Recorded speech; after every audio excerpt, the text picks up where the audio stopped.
श्रावण महिना सुरू आहे आणि या महिन्यामध्ये खाण्यामध्ये देखील बदल करणं गरजेचं असतं. जसं या मान्सून सीझनमध्ये वातावरणात, निसर्गात काही बदल होत असतात.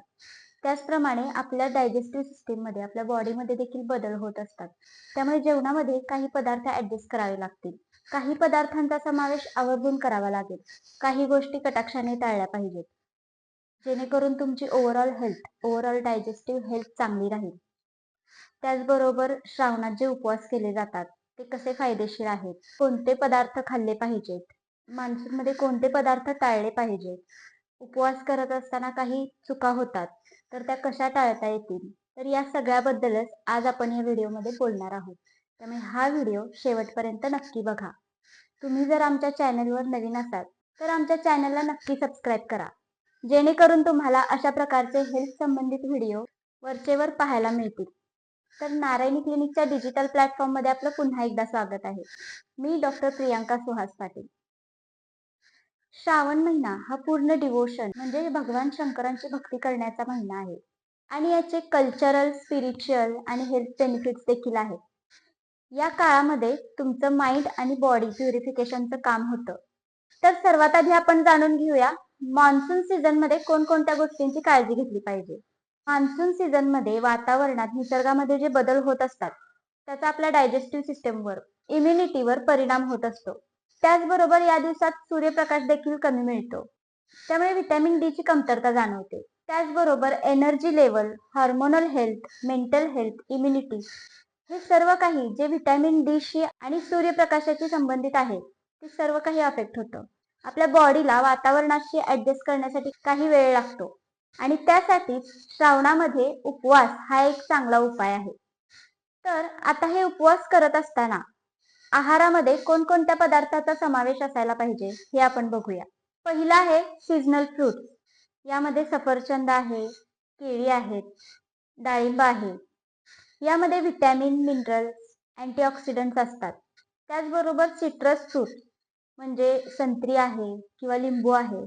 हे घेतल्यामुळे इन्फेक्शनशी फाईट करण्यासाठी मदत होईल. त्याचबरोबर इम्युनिटी देखील बूस्ट करण्यासाठी मदत होऊ शकते.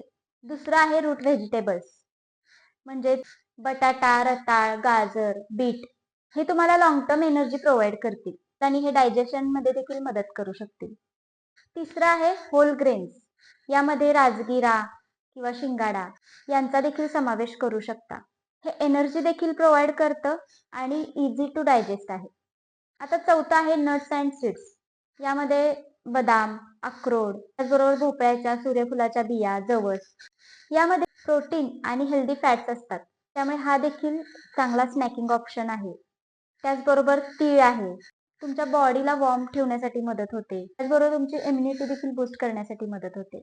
पाचवा आहे पल्सेस अँड लेग्युम्स म्हणजे डाळी. मुगाच्या डाळीचा देखील तुम्ही तुमच्या आहारात समावेश करू शकता. म्हणजे डाळ खिचडी असेल किंवा भाज्यांमध्ये असेल तर मुगाची डाळ तुम्ही वापरू शकता. त्याचबरोबर मिलेट्स म्हणजे यामध्ये कडधान्य आहे, मटकी आहे यांचा समावेश तुम्ही भाज्यांमध्ये देखील करू शकता. सहावा आहे हर्बल टी म्हणजे आल्याचा किंवा लिंबू घालून केलेला चहा किंवा काही स्पायसेस म्हणजे लवंग, दालचिनी घालून बनवलेला चहा देखील तुम्ही घेऊ शकता. हे देखील तुम्हाला एनर्जी प्रोव्हाइड करेल. त्याचबरोबर तुपामध्ये देखील हेल्दी इसेन्शियल फॅट्स असतात आणि हे फास्टिंग फ्रेंडली देखील आहे. त्यामुळे तुम्ही पदार्थामध्ये तुपाचा समावेश देखील करू शकता. आता फ्लुइड्स यामध्ये तुम्ही नारळाचं पाणी देखील घेऊ शकता. यामुळे तुमचा इलेक्ट्रोलायटिक बॅलन्स राहील आणि तुम्हाला डिहायड्रेशन होणार नाही. आता कोणकोणते पदार्थ अवॉइड केले पाहिजे. हेवी अँड ऑइली फूड म्हणजे तेलकट पदार्थ तुम्ही टाळले पाहिजे. तेलकट पदार्थ तुमच्या डायजेशनला स्लो डाऊन करतं. त्यामुळे इनडायजेशन, ऍसिड रिफ्लक्सेस, ब्लोटिंग अशा प्रकारच्या तक्रारी चालू होतात. त्यामुळे ऑइली पदार्थ देखील टाळले पाहिजे. दुसरं लिफी ग्रीन्स म्हणजे पालेभाज्या. तसं बघायला गेलं तर पालेभाज्या ह्या हेल्दी आहेत, पण मान्सून मध्ये बॅक्टेरियल कॉन्टॅमिनेशन होण्याचे चान्सेस असतात. त्यामुळे जरी तुम्ही वापरत असाल व्यवस्थितपणे स्वच्छ करून वापरणं गरजेचं आहे. आता स्ट्रीट फूड. तसंही स्ट्रीट फूड हे हेल्थसाठी चांगलं नाहीये आणि वातावरणामुळे स्ट्रीट फूड हे अनहायजेनिक होतं. त्यामुळे परत कॉन्टॅमिनेशनचे चान्सेस असतात. त्यामुळे स्ट्रीट फूड देखील तुम्ही अवॉइड केलं पाहिजे.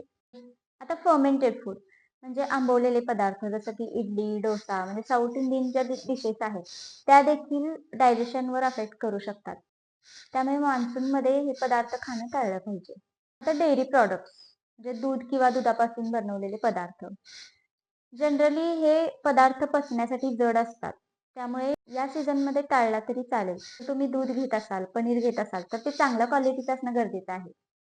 आता पुढचं आहे एक्सेसिव्ह शुगर. शुगर हे तुमच्या इम्युनिटीवर डायरेक्ट अटॅक करतं आणि जर तुम्हाला दुसरा इतर काही आजार असेल, तर तर तुमच्या बॉडीवर याचा निगेटिव्हली इफेक्ट होतो. त्यामुळे एक्सेसिव्ह शुगर घेणं देखील टाळलं पाहिजे.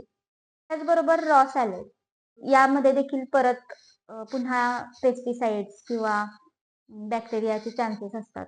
त्यामुळे शक्यतो शिजवून, उकडून तुम्ही सॅलड खाऊ शकता.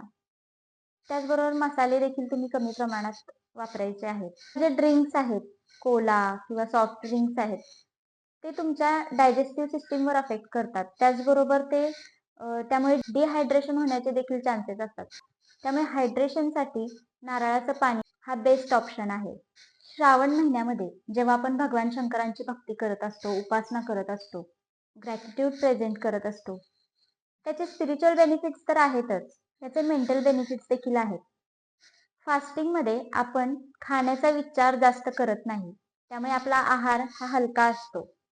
त्यामुळे आपलं मेंटल प्युरिफिकेशन होतं आणि आपण बाकीच्या इतर महत्त्वाच्या गोष्टींवर इझिली फोकस करू शकतो.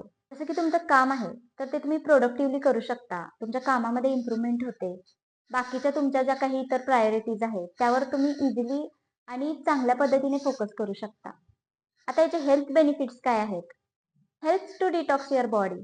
म्हणजे तुमच्या बॉडीचं डिटॉक्सिफिकेशन जे आहे, म्हणजे तुम्ही जो आहार हलका घेतल्यामुळे डायजेस्टिव्ह हेल्थ, इम्युनिटी देखील चांगली होते. त्यामुळे तुमची बॉडी ही इन्फेक्शन्स असतील त्याच्याबरोबर चांगल्या प्रकारे फाईट करू शकते. त्याचबरोबर तुमची मेंटल क्लॅरिटी चांगली होते. तुमच्या जेवणावर कमी फोकस असल्यामुळे ब्रेन डिराइव्हड जे न्यूरोट्रॉपिक फॅक्टर्स असतात, त्यांचं प्रोडक्शन वाढतं आणि त्यामुळे इम्युनिटी बूस्ट होण्यासाठी मदत होते. तर आता तुम्ही उपवासाचे कोणते पदार्थ खाऊ शकता? साबुदाणा खिचडी आहे. कमी तेल वापरून तुम्ही ते देखील खाऊ शकता. राजगिरा लाडू आहे किंवा शिंगाड्याचे थालीपीठ आहे. ड्रायफ्रुट्स आहे, मखाना आहे. हे देखील बेस्ट स्नॅकिंग ऑप्शन्स आहेत. फ्रूट सॅलेड आहे, डिंकाचे लाडू असतील आणि जर बाकी काही हेल्थ इश्यू नसतील, तर तर कोमट दुधातून हळद देखील चालू शकते. आता हे उपवास करत असताना काय काय चुका होतात? पहिला आहे ओव्हर इटिंग. उपवास झाल्यानंतर जो इटिंग पिरियड आहे, त्यामध्ये जर पटकन जास्त प्रमाणात खाल्लं जाणं, हे देखील हार्मफुल ठरू शकतं. दुसरं आहे स्टार्चचे फूड जास्त घेणं, बटाटा, रताळ यासारखे पदार्थ जास्त प्रमाणात खाणं. तिसरं आहे तेलकट पदार्थ, जास्त तळलेले पदार्थ खाणं. चौथं आहे पाणी कमी घेणं. पाचवं आहे स्किपिंग मील ऑल टुगेदर. म्हणजे अजिबात काहीच न खाणं किंवा उपवासाच्या नावाखाली फराळाचे जे पदार्थ आहेत, उपवासाचा चिवडा असेल किंवा चिप्स असतील किंवा चाट असेल, तर हे जे काही पदार्थ आहेत, तर त्यामध्ये प्रिझर्वेटिव्ह असतात आणि ते तेलकट देखील असतात आणि ते तुमच्या डायजेस्टिव्ह सिस्टीमवर अफेक्ट करतात. त्यामुळे आपण काय खातो, त्यामधून आपल्याला न्यूट्रिशन मिळत आहे की नाही, ते देखील बघणं गरजेचं आहे. आणि पूर्ण उपाशी राहणं देखील चुकीचं आहे. त्यामुळे तुम्हाला विकनेस येऊ शकतो. प्रत्येकाची बॉडी वेगळी आहे. त्यामुळे तुम्हाला जर जमत असेल, तरच तुम्ही उपवास करू शकता. तुम्हाला जर असं वाटत असेल की करावं लागतंय, तर विनाकारण बॉडीवर हार्श होऊन उपवास करू नका. त्यामुळे मी सांगितल्याप्रमाणे रेग्युलर जे हेल्दी पदार्थ आहेत, तुम्ही जे मान्सूनमध्ये खाऊ शकता, ते घेतले तर तुमची डायजेस्टिव्ह हेल्थ नक्की चांगली राहील. सो तुम्ही अजून देखील चॅनलला सबस्क्राईब केले नसेल, तर प्लीज खाली दिलेल्या बेल आयकॉनवर नक्की क्लिक करा. सो आरोग्य हीच धनसंपदा आहे. त्यामुळे हेल्दी खा, फिट राहा.